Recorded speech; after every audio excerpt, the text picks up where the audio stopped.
Fala galera, beleza? Hoje a gente vai estar falando aqui da SLC Agrícola, ela que é uma das maiores produtoras mundiais de soja, algodão e milho. Antes do vídeo começar, queria deixar claro aqui que não se trata de recomendação ou análise de ativo, é só a minha opinião e no que eu me baseei na hora de comprar e por que eu não compraria, no caso. O setor dela é o de consumo não cíclico, ou seja, ele não é afetado pelos ciclos da economia, e é o segmento de agricultura, que é um segmento muito grande no Brasil, como a gente já sabe. É um setor bem pulverizado e dependente de fatores não controláveis como o clima, que varia de acordo com os anos, e a variação das commodities, que varia de acordo com o mercado e a volatilidade imensa que ele tem. A principal atividade que a empresa tem é a produção de vendas de grãos e fibras e também vende, ou seja, é uma empresa verticalizada, ela faz desde o começo até a venda para os consumidores finais. E ela é uma das principais players mundiais e o foco dela é em algodão, soja e milho. A gente vai entender daqui a pouco a eficiência que ela tem e por que ela se protege da volatilidade do câmbio e da variação das commodities. Ela adquire terras com alto potencial produtivo e visa capturar a valorização imobiliária que essas terras têm. Ou seja, ela consegue comprar uma terra e conseguir a valorização dessa terra ao seu benefício próprio, porque ela consegue cultivar nessa terra e ainda tem um benefício imobiliário que ela consegue um ganho, sendo que essa não é a atividade principal dela, ou seja, é como se fosse um dinheirinho extra.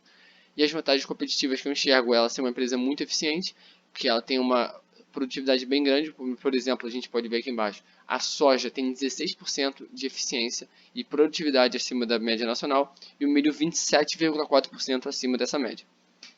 Ela é proprietária de grande parte das terras que ela produz, ou seja, ela não depende de terceiros, e ela conta com hedges a fim de se proteger da volatilidade proveniente do câmbio das commodities.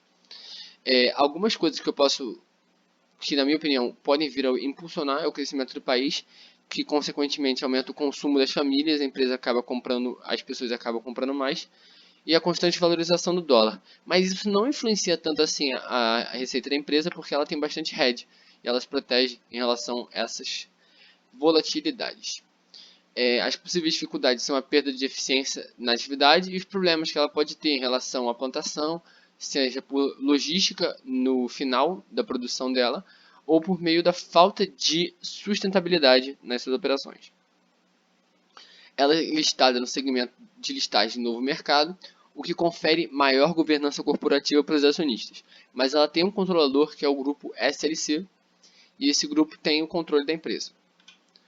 A gente vai entender agora um pouco mais da operação. A empresa, aproximadamente do começo até o meio do primeiro ano da produção, ela compra os insumos, ou seja, grãos, insumos e o fertilizante para plantar. Ela planta e faz aquele ciclo da agricultura normal, que é plantar, crescer e tudo mais. Ela colhe aproximadamente entre os meses de janeiro e março do ano seguinte. Sendo assim, depois disso, ela manda para distribuição, exceto o algodão, que tem um processo de separação do caroço com o algodão e tudo mais. Eu não vou entrar aqui na parte do processo de produção de cada uma dessas matérias-primas, mas aqui embaixo na descrição vai ter o link do vídeo que a empresa explica um pouco mais a operação mais a fundo. E eu vou explicar aqui também o hedge da empresa, que é a empresa se protegendo contra os riscos que estão intrínsecos à volatilidade do dólar, por exemplo, porque a empresa produz bastante para fora do país, ou seja, ela está exposta à variação do preço do dólar e o preço das commodities, porque ela produz algodão, soja e milho principalmente, e isso acaba afetando ela, porque, por exemplo, eu quero comprar um algodão em maio o algodão está, sei lá, 15 reais. O algodão não é cotado em real, é em dólar, mas isso é só um exemplo. Está cotado a 15 reais. Aí chega no final do ano, ele está lá a 30, e a empresa vai depender dessa volatilidade. Então, para se proteger, ela faz o hedge. No caso das commodities, ela atinge margens pré-estabelecidas entre os preços dos insumos e os preços de venda, porque assim ela tem maior previsibilidade do que ela vai receber e ela alinha o custo dos dois. Sendo assim, ela consegue ter uma saúde financeira melhor. Então, ela define o preço de venda a partir do custo que ela tem. E esse custo é determinado de acordo com o preço das commodities no mercado.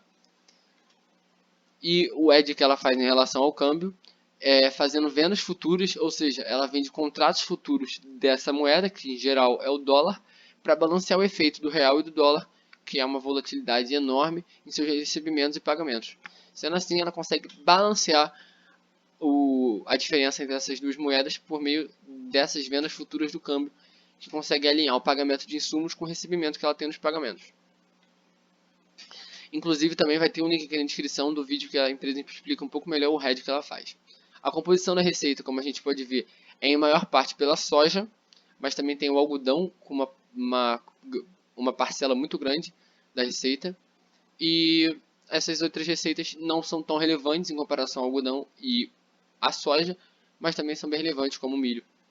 Então vamos lá.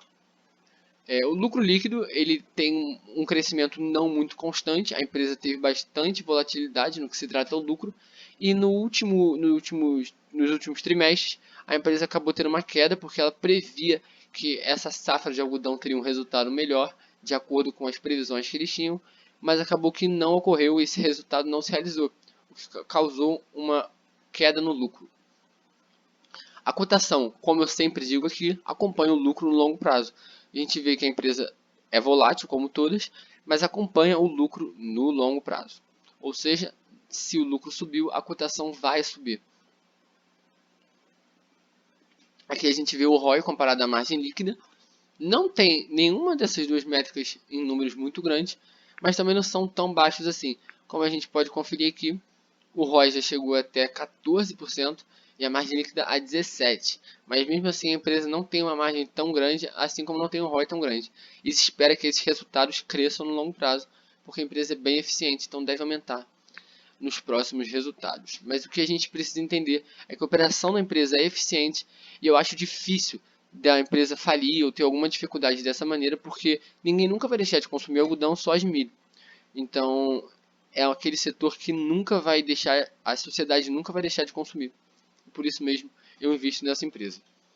A gente vê aqui algumas das métricas. Para mim, as principais métricas são o ROI, o lucro líquido, o dividend yield payout, o capital de giro que a empresa tem para saber se ela tem liquidez caso ela precise desse caixa, a margem líquida, a dívida bruta e por aí vai.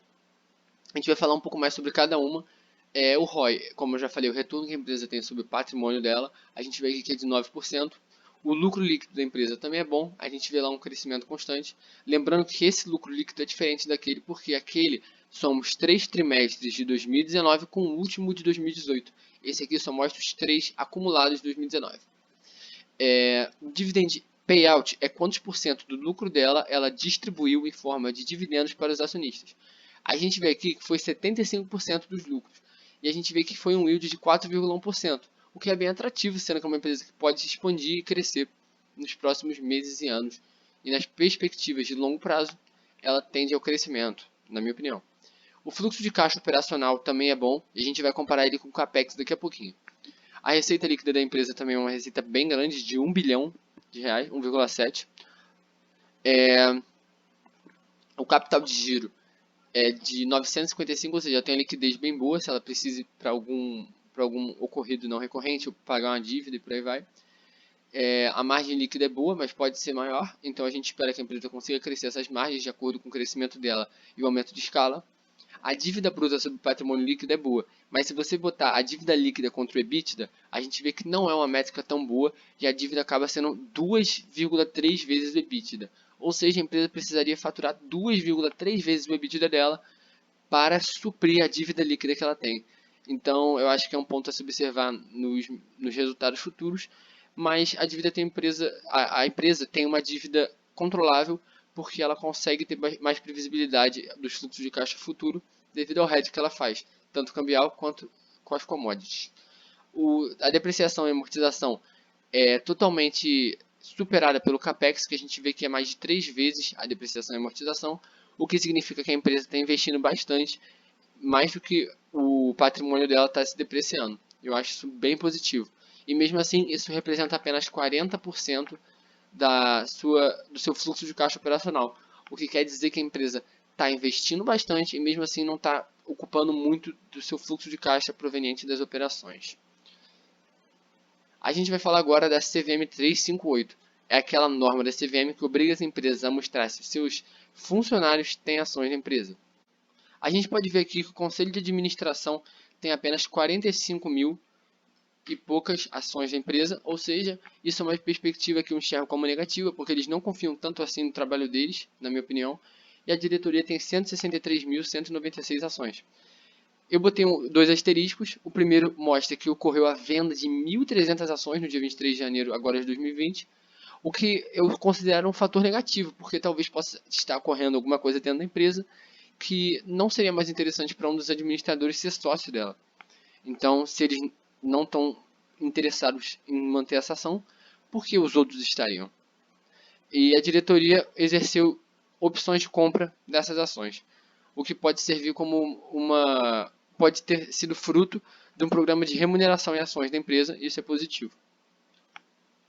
As perspectivas futuras, como eu já falei ao longo de todo o vídeo, é de expandir a atividade dela de uma maneira controlada, com a dívida bem controlada e os ads continuarem sendo feitos de uma maneira boa, conseguir manter os lucros dela estáveis, porque ela não está se mantendo tão estável no longo prazo, mas se espera que ela consiga crescer bastante, e ela manter o sucesso dela atuando nas fazendas e conseguindo uma boa remuneração no meio imobiliário, mesmo essa não sendo sua principal atividade.